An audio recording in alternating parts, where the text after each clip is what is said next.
우리가 쓰는 현대 영어의 약 30%는 프랑스어에서 유래됐습니다. 프랑스어에서 유래된 일부 어휘들을 살펴보면 역사의 단면이 반영된 걸 알 수 있는데요.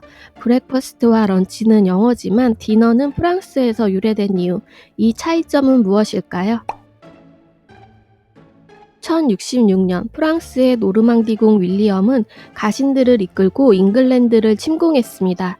그는 헤이스팅스 전투에서 당시 잉글랜드 왕 해럴드 2세를 물리치고 잉글랜드의 왕위를 차지했습니다. 이 사건은 잉글랜드 역사에서 대단히 중요한 전환점이 되었는데요. 그 이유는 단순한 왕조의 교체가 아니라 영어 자체가 완전히 변하는 계기가 되었기 때문입니다.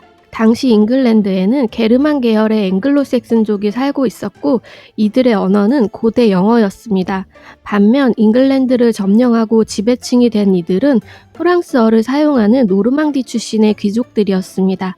그래서 당시 잉글랜드 왕실과 귀족들은 프랑스어를 사용했고 지배를 받는 일반 백성들은 영어를 사용했습니다. 결과적으로 영어는 프랑스어의 영향을 받게 되었고 시간이 지나면서 두 언어가 자연스럽게 융화되면서 중세 영어로 변화했습니다.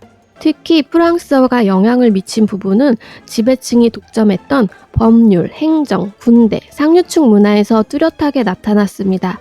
판사, 정의, 세금, 군대 같은 단어들 모두 프랑스어에서 유래되었습니다. 그렇다면 아침 식사와 점심 식사인 브렉퍼스트와 런치는 영어인데 저녁 식사인 디너는 왜 프랑스어에서 유래되었을까요? 평민 대부분이 농업에 종사하던 시대에 든든한 아침 식사는 매우 중요했습니다. 고된 농사와 육체 노동을 해야 했기 때문에 많은 칼로리 섭취가 필수였습니다. 당시 농민들의 주 식량은 빵이었습니다. 빵은 가격 대비 제일 많은 칼로리를 제공할 수 있는 음식이었습니다. 반면 귀족들에게 아침은 그다지 중요하지 않았습니다. 풍족하고 사치스러운 연애를 밤 늦게까지 즐긴 귀족들은 느지막이 일어나 가벼운 아침 식사를 먹었습니다. 귀족들에게 아침 식사는 점심 식사까지의 허기를 채우는 정도의 수준이었습니다. 이런 식문화 차이는 오늘날까지도 남아있는데요. 영국식 아침 식사는 보통 소세지, 베이컨, 계란 등 높은 단백질과 칼로리가 있는 든든한 식사인 반면 프랑스식 아침 식사는 바게트나 크루아상과 커피 정도로 느긋하고 가볍게 즐기는 식사를 뜻합니다. 프랑스어에서 아침 식사를 뜻하는 단어 뿌띠 디조니는 작은 점심을 의미합니다. 브렉퍼스트는 브레이크와 패스트가 합쳐진 단어로 단식을 깨다라는 뜻입니다. 밤사이에 단식을 깨고 먹는 식사라는 의미인데요.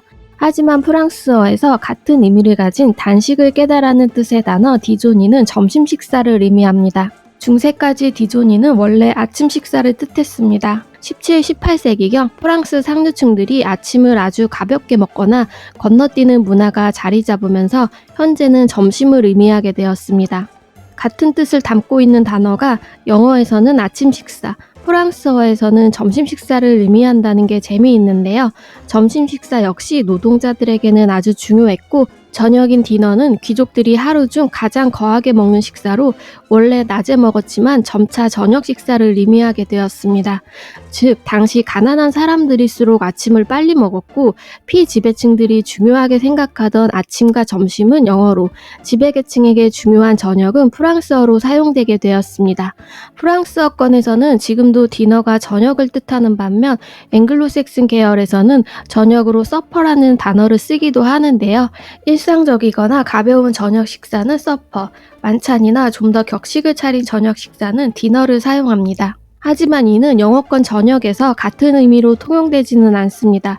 예를 들어 디너는 어떤 나라에선 점심 식사를 뜻하기도 하고 서퍼와 디너가 같은 뜻으로 사용되기도 하는 등 같은 나라 내에서도 지역에 따라 조금씩 다르게 사용하는 문화적 차이가 있을 수 있습니다. 이러한 차이는 식민지 시대에 프랑스와 잉글랜드가 아메리카 대륙의 식민지를 확장하면서 각 지역에서 사용되던 언어가 서로 영향을 주고받았기 때문입니다. 시간이 흐르며 이러한 표현들은 지역적 특성과 문화적 변화에 따라 다르게 정착되었고 오늘날까지도 영어권 국가마다 식사 관련 용어 사용에 차이가 남아 있습니다. 프랑스어에서 유래된 단어들에 치환될 수 있는 영어도 있는데요. 흥미로운 점은 같은 뜻이라도 좀 더 우아하고 고급스럽게 표현되는 단어들은 프랑스어에서, 일상생활에 관련된 단어들은 영어로 쓰인다는 점입니다. 중세 잉글랜드에서 프랑스어는 상류층들이 쓰는 교양 있는 언어로 인식되었고, 상류층을 지향하는 사람들 역시 프랑스어를 사용했습니다. 영어인 ask는 가볍게 요청하거나 질문할 때 쓰이는 반면, 프랑스어에서 유래된 demand는 권위 있게 요구할 때 쓰입니다. 마찬가지로 고유 언어인 스피치와 프랑스어 차용어인 랭귀지, 위시와 디자이어 같은 단어들을 보면 그 차이점이 느껴지실 텐데요. 프랑스어로 단순히 집, 거주지를 뜻하는 매종은 영어로 넘어가며 대저택, 고급주택을 뜻하는 맨션이 되었습니다. 당시 호화로운 저택에 살았을 노르만 귀족들은 자신들의 집을 매종이라고 불렀을 테지만, 앵글로색슨족의 눈에는 그 집이 하우스와는 달라 보였기 때문에 맨션이 고급주택을 의미하는 단어로 쓰이게 되었습니다. 이렇게 사용하는 어휘를 통해 계층의 차이를 느낄 수 있습니다. 이러한 입장의 차이를 명확히 느낄 수 있는 단어들이 있는데요. 바로 음식에 대한 관점의 차이입니다. 소는 카우라고 하는데 소고기는 카우 미트가 아니라 왜 비프라고 할까요? 마찬가지로 돼지고기는 피그 미트가 아니라 포크라고 하는데요. 카우, 피그, 쉽 모두 고유 영어이지만 비프, 포크, 머튼 등 요리된 고기를 뜻하는 단어는 모두 프랑스어에서 유래됐습니다. 이는 바로 가축을 기르는 사람이 앵글로색슨족이고 이를 소비하는 계층은 노르만 귀족들이었기 때문입니다. 완성된 요리만을 접했던 귀족들은 음식을 지칭할 때 프랑스어를 썼습니다. 비슷하게 디저트나 과일 이름, 향신료 같은 비싼 음식들의 이름 역시 프랑스어에서 유래되었고, 요리를 조리하는 방법들, 굽다, 튀기다, 끓이다 같은 단어들도 마찬가지입니다. 노르만족의 잉글랜드 통치는 왕들의 이름에도 직접적인 영향을 주었습니다.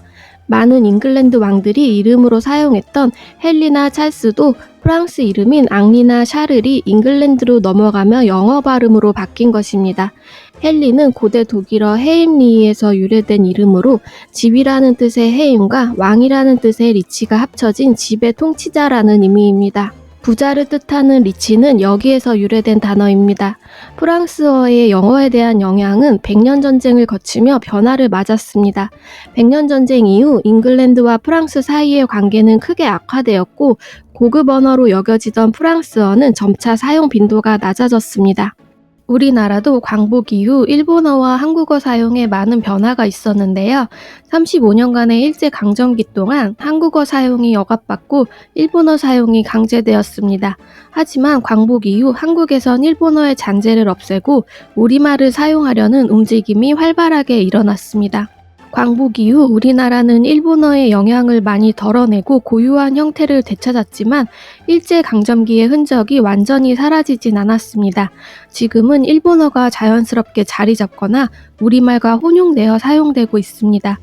이와 마찬가지로 잉글랜드에서도 백년전쟁 이후 프랑스어 사용에 부정적 시각이 생겼습니다. 프랑스어는 더 이상 고급스러운 언어가 아니었고 15세기 후반에 들어서면서 영어가 공적, 법적 문서에 사용되는 주요 언어가 되었습니다. 잉글랜드 내에서 프랑스 문화를 적대시하는 기류가 생기면서 프랑스어가 부정적인 의미로 사용되기도 했습니다. 18, 19세기 동안 잉글랜드에서 프렌치라는 단어는 배신자나 비겁한 등의 부정적인 의미로 쓰일 때가 있었습니다. 또 프렌치 리브는 말없이 떠나거나 군대나 회사에서 무단 이탈을 의미하는 단어로 프랑스인들이 예의 없고 무책임한 것으로 묘사하려는 의도가 있었습니다. 반면 프랑스에서는 같은 의미로 영국식으로 떠난다라고 하는 표현이 있습니다. 또 잉글랜드에선 성병이나 매독을 가리킬 때 프렌치라는 단어를 붙였으며 프렌치 키스 역시 프랑스인들이 문란하거나 애정 표현이 지나치게 격정적이라는 의미에서 유래됐습니다. 19세기 영국에선 콘돔을 프렌치 레터라고 부르기도 했습니다. 콘돔이 접혀서 포장된 모습이 편지와 비슷했기 때문에 레터가 붙었으며 프랑스인들이 연애 편지를 많이 썼기 때문에 이런 표현이 생겼다는 설이 있습니다. 또 외설적인 소설을 프렌치 노블이라고 불렀습니다. 전체적으로 프랑스를 비겁함, 사치, 부도덕함과 연관지으려는 경향이 있었고 이런 감정이 언어에도 스며들었습니다. 하지만 현재에는 이런 의미들이 많이 퇴색되어 별다른 비하의 의도 없이 사용되고 있습니다. 언어는 단순한 의사소통 수단이 아니라 역사와 문화의 흔적이 남아있는 살아있는 기록입니다. 우리가 일상적으로 사용하는 단어들 속에는 과거의 정복과 계층 분화, 사회적 변화가 고스란히 담겨 있습니다. 프랑스어와 영어의 관계처럼 언어의 변화는 한 시대의 흔적을 남기고 다음 세대로 이어집니다.